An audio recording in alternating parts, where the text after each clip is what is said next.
bocornya apa data data negara lah. Itu nanti masih akan saya pastikan bahwa itu memang terjadi. Saya sudah dapat laporannya dari BSSN, kemudian dari analisis deputi tubuh saya, terjadi di sini, di sini, di sini.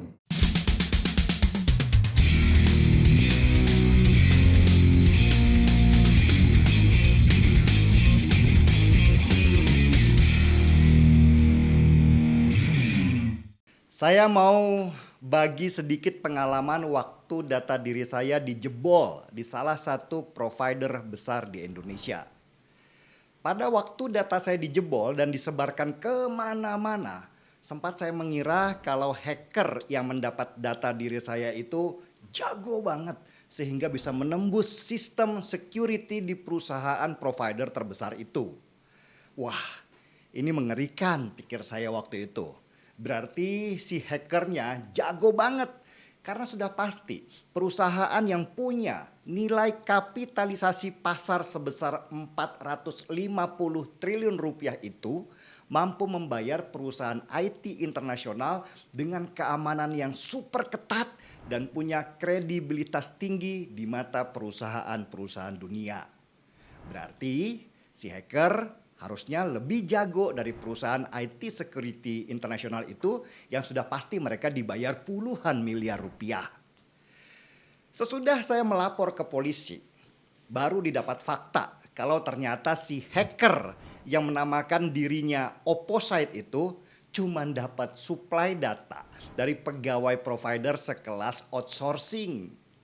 Si pegawai outsourcing itu entah dia dibayar berapa ribu rupiah, rupanya dengan gampangnya masuk ke server dan mencari data dengan keyword nama saya dan menyerahkan data itu ke si akun yang bernama Opposite yang langsung bertugas menyebarkannya ke publik.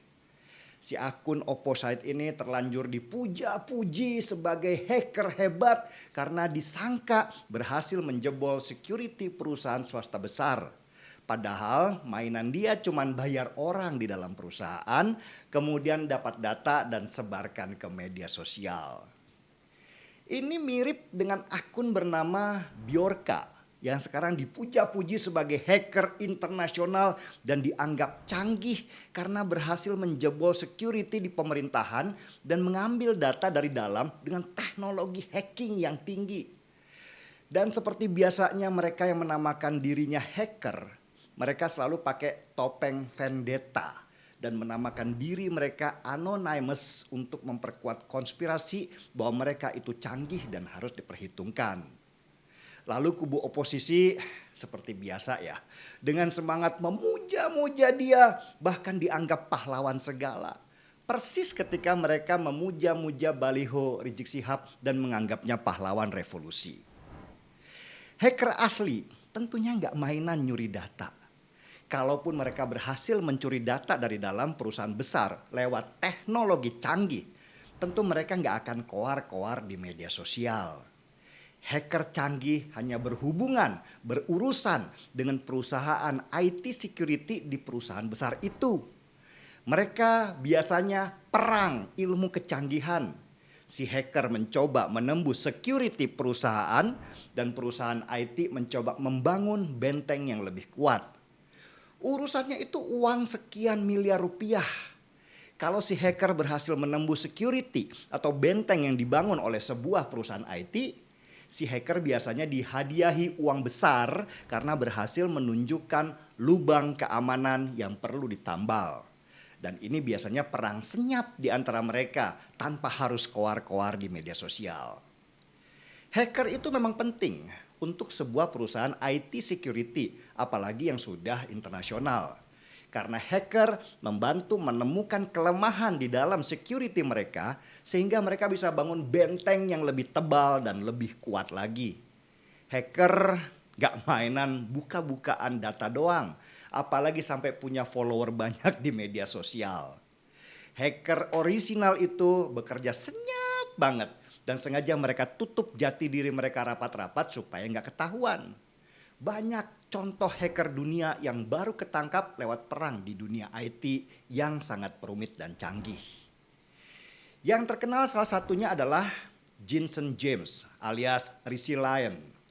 Tahun 2004 dia dengan pasukan cacingnya mengendalikan hampir 500.000 komputer termasuk yang dimiliki oleh militer Amerika. James berhasil ditangkap sesudah seorang agen FBI menyusup dan menipu dia dengan mengaku sebagai klien yang akan membeli jasa dia. Di Indonesia juga ada hacker yang canggih dan terkenal, namanya Jim Gioverdi. Jim terkenal karena tahun 2009 dia berhasil menggeser orbit satelit di luar angkasa. Jadi apa yang dilakukan oleh seorang hacker profesional adalah mengguncang sebuah sistem pertahanan IT di sebuah perusahaan negara atau swasta dengan tujuan supaya IT sistem pertahanan mereka diperbaiki. Mereka nggak terikat politik apapun karena melakukan hacking buat mereka adalah have fun saja. Apalagi jika mereka kemudian dikontrak untuk membangun sistem pertahanan di sebuah perusahaan raksasa. Akun yang mengaku dirinya hacker sebenarnya bukanlah hacker. Seperti si Bjorka ini mirip banget dengan akun Opposite. Mereka biasanya orang lokal Indonesia yang kebetulan lah tinggal di luar negeri. Kenapa mereka sulit ditangkap? Ya karena biaya untuk menangkap mereka besar banget dan biasanya tidak dianggap sebagai ancaman nasional. Bjorka kemungkinan memanfaatkan sistem penjagaan server di instansi pemerintah yang lemah, bukan menembus security system di jaringan itu sendiri. Bayangkan gini deh sederhananya, kamu pegawai pemerintah atau swasta dengan gaji kecil. Kamu butuh tambahan duit untuk bayar cicilan rumah. Kebetulan kamu dapat password untuk masuk ke server data, kamu copy deh data-data itu pakai flash disk dan kamu jual lewat jaringan online, siapa yang mau beli? Data diri kita ini sudah banyak beredar di web-web karena dijual.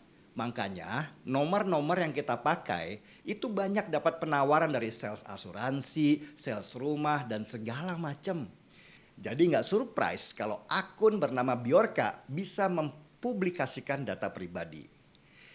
Dan yang harus diperhatikan oleh pemerintah sebenarnya adalah bocornya data-data pribadi itu karena tidak ada kesatuan server.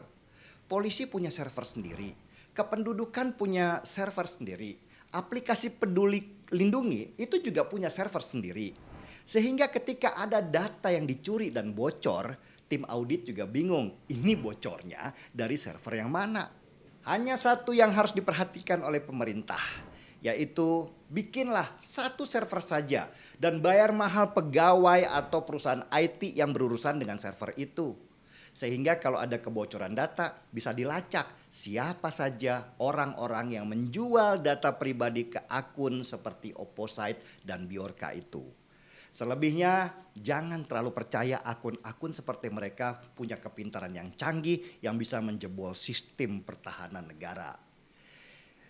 Biar saya sajalah yang jadi tumbal. Jangan orang lain yang punya pekerjaan yang bisa membahayakan jiwa. Seperti hakim, jaksa, anggota Densus 88, dan sebagainya. Setuju?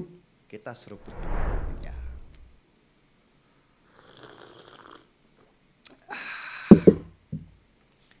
Gaspol.